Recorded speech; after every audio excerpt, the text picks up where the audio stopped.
In his first public address since becoming CIA director, Mike Pompeo leveled harsh criticism at WikiLeaks and its founder, Julian Assange.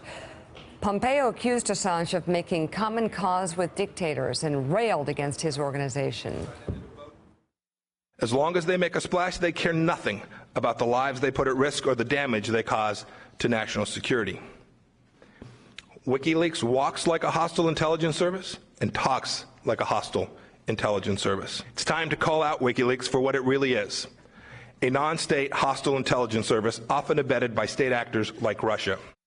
Pompeo's view of WikiLeaks hasn't always been so critical. Shortly after yesterday's speech, WikiLeaks posted a now-deleted tweet from last summer, where Pompeo highlighted the organization's work publishing leaked documents from the DNC.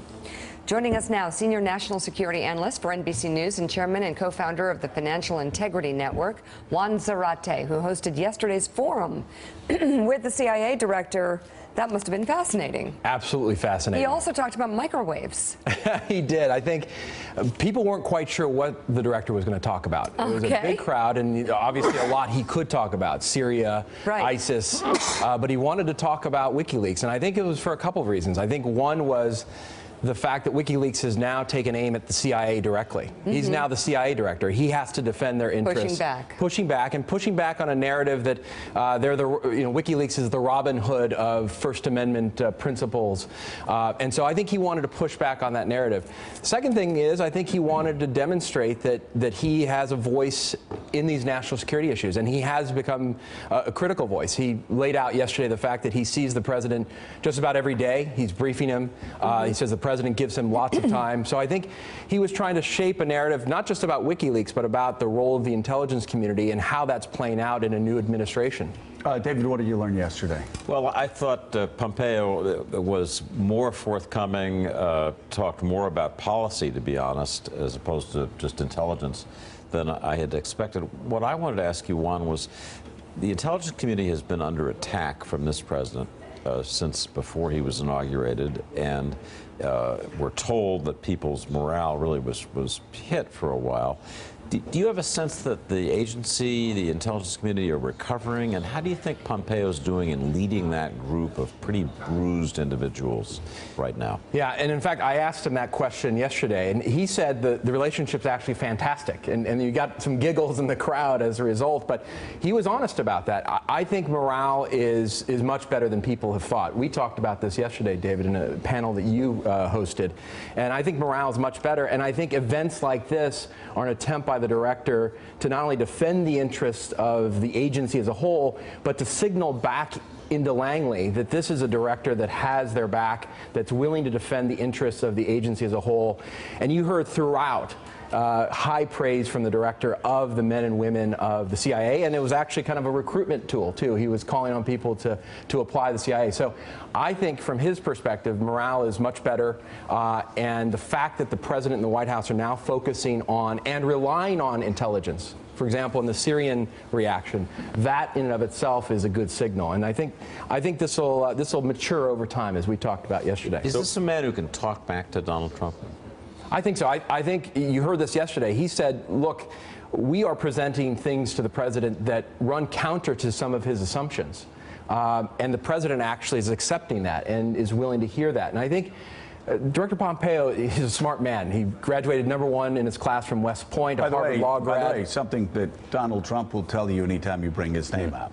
Like, Trump respects that. And he respects Pompeo. Which goes to the question of, will he listen to Pompeo? Apparently he is. Absolutely. And I think that's the benefit of having sort of the silverbacks around President Trump. You've got somebody like Pompeo who brings a lot of respect with him.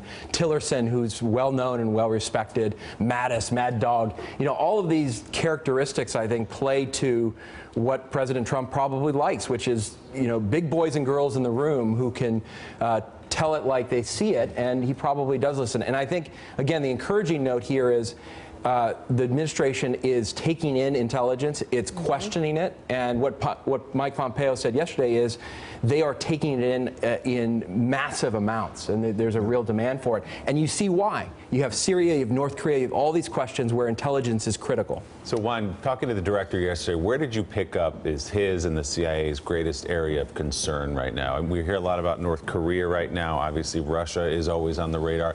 What do they seem to be most focused on and most worried about? Well, we did kind of a tour of the world in 60 minutes. So it was, it was everything from North Korea to terrorism, Syria to Russia.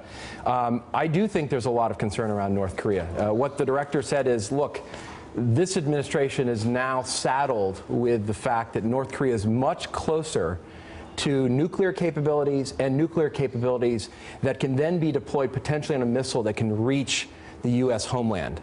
That is a game changer, right? And that's why President Trump has said, and you've heard Secretary of State Tillerson say, look, this strategy of strategic patience is over. It's why you've seen them posturing vis-a-vis China to try to pressure them more. It's why you've seen all of these maneuvers of the USS Carl Vinson moving into the space, this potential threat of a preemptive attack.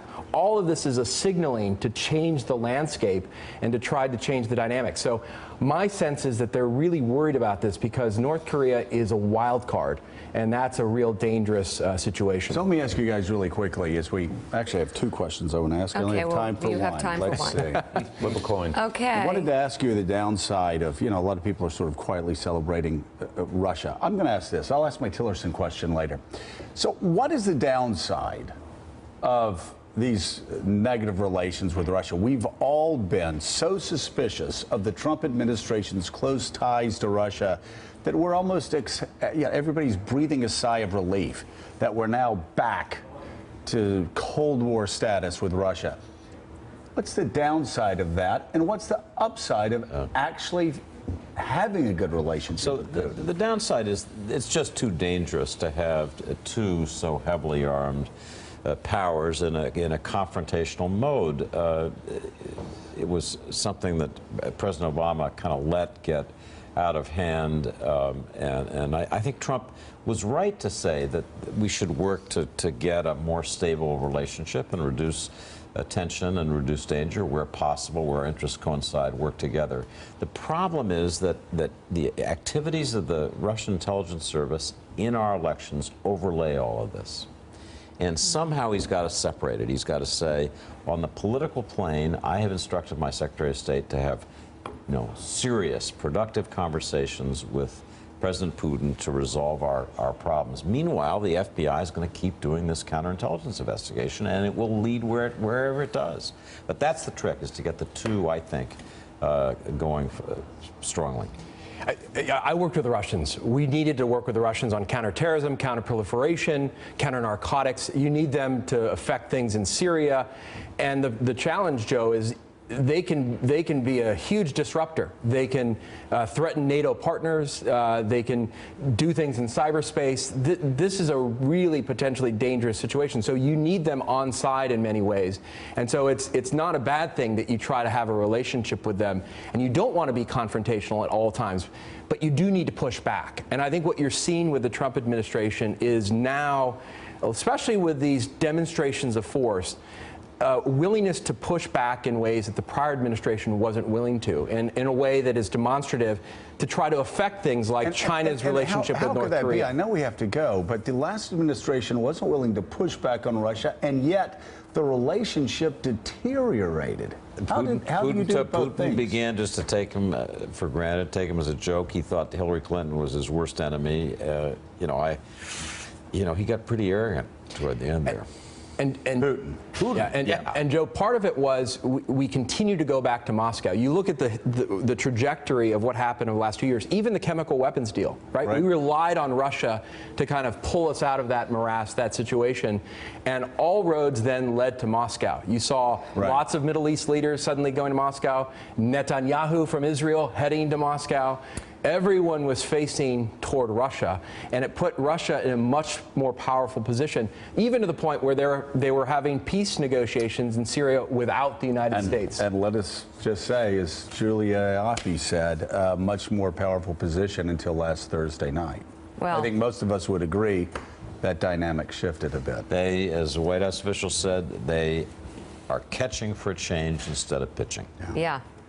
Okay. Juan Zarate, thank you so much. Thank you. Great to have you on.